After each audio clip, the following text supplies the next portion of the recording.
Alright, hi. So I wanted to do a little bit of a review of my opinions on Men of Iron. Uh, Supposedly the first in a series. I don't know if it'll continue because it's not a popular subject, but what do we have? We have Falkirk, Coutrai, Bannockburn, Cressy, Poitiers, and Nayara. And then there's online, uh, what the hell is it? Agincourt is online. One of the iffy things is the shared counters. So if you're using the British, you have to drop all the bag with all the British counters out and see which ones you actually want to use for that scenario, whatever you need. And some of them are, it's a tough little sorting job, is all I have to say about that. Is it worth it? Well, I mean, if you want to play the game, every game takes some sorting. For something this light, it's kind of an annoyance, but it allowed them to cut down on the counter sheet as a whole. So overall, if it saved $2 off the price of the game, you got to judge that. I think it's worth it, but some people might not be happy. The components themselves, the maps are your kind of standard GMT, double-sided. I've actually cut this one. I've cut them, all of them, just in order to better control things, because as it turns out, they're each fairly small maps, but they were printed at double size. What can I say about the system itself? It's not terribly, it doesn't have always a terribly historical feel, but sometimes it gives something much, much better than I think an I go, you go type system could give. In Nahara, which I just played, I saw situations where this momentum seemed to be continuing, where one side just keeps the initiative for a while. And that's actually really cool because that die roll becomes sort of your effect as to whether or not, even an unbalanced situation can end up in your favor. So there's always kind of that hope that you'll get this string of lucky rolls. Of course, you can get lucky rolls anywhere, right? But these are really important rolls as to who gets the initiative next. The loss levels to determine whether or not somebody has won the battle, I think they're a good mechanism. I like the way that it doesn't mean that you have to wipe the enemy off the map, which is the case in some games, especially older ones. Big negatives. For some people, component quality might be a negative. Tiny counters, thin. I like it. I mean, they're not really thin. They're reasonable quality. Couple nice player aid charts to give all the terrain charts are on one. This is actually an annoyance for me in a sort of a way. The terrain charts, you don't look at them very often, at least I don't. On the other hand, the combat modifiers and the combat tables are on different sides of the same chart. I think there's actually 2 copies of the charts though, so that's not so big a deal.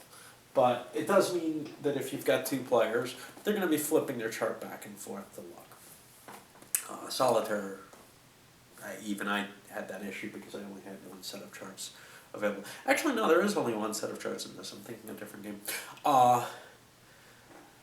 What about the actual scenarios? Every single one of them was historically strongly favoring one side or the other. There's some issues with the game as far as I'm concerned, in the sense that I think some of the scenarios are pretty well balanced, or actually maybe balanced against the side that historically had the advantage. That bothers me a lot, actually.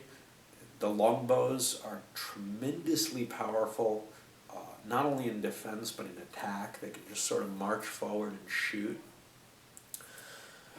I don't feel like that really reflects my understanding of the history of the era very well, but it does provide for a kind of exciting game on the scenarios that are more balanced. And maybe if you, tinker with some of the scenarios, they have their own advice, but in some cases it's going in what I think is the wrong direction. So, for example, Bannockburn, they seem to be of the opinion that the English are at a disadvantage. I mean, historically they lost pretty heavily, but I had almost no problem at all moving, as long as you're careful and don't put your cav where it's going to be affected by the automatic cav charge rule. I don't think that works as a mechanism to try to enforce the behavior. Same thing happened at Crécy and Poitiers. You can kind of game those rules in a way that you aren't really bound by them, by just keeping your cav back. Frankly, I think you ought to have to expend initiatives on your cav in all of those at least a certain number of times. I'm not sure how to work that out exactly, but I do think that some of the rules need to be tweaked to correctly simulate what was happening in those battles. If you don't care about simulating the French idiocy or the English idiocy in the case of Bannockburn, well, that's fine. But the mechanisms in place don't reflect that. The mechanisms also don't seem to adequately handle what the goals of the players are at the particular times. Which is to say, if your goal is to charge forward with your infantry, maybe the victory conditions should reflect that. Actually, Courtrai does that well. They give victory points to the French for defeating Flemish units. Well, not victory points, but retreat points to the French for defeating Flemish units with their men-at-arms. I think that's a nice mechanism because it gives the player a reason to do the things that are idiotic.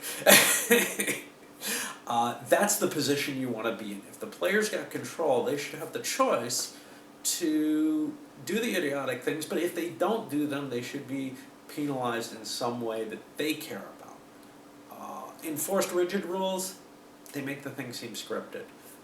But giving somebody those options, if the king makes decisions to hold his cav back, his knights back, that may influence things way down the line in ways that maybe even losing the battle is not as important. Letting the infantry win a battle could be a big deal in some of these kingdoms. That's one thing that I really question is, were the French really such idiots as they're, especially at Poitiers, depicted as? I don't know if that's at all reasonable. I mean, they understood concepts like outflank, no? I mean, these were used in other chivalric battles before. So I think there's something really wrong with that battle in terms of depicting the presentation, the defensive position of the English had. I'm going to cut this off because I have no idea how long I've been chatting, but I got to keep my videos down so that I can actually upload. Having interwebs problems again. Next up on the list is Prussia's Glory 2.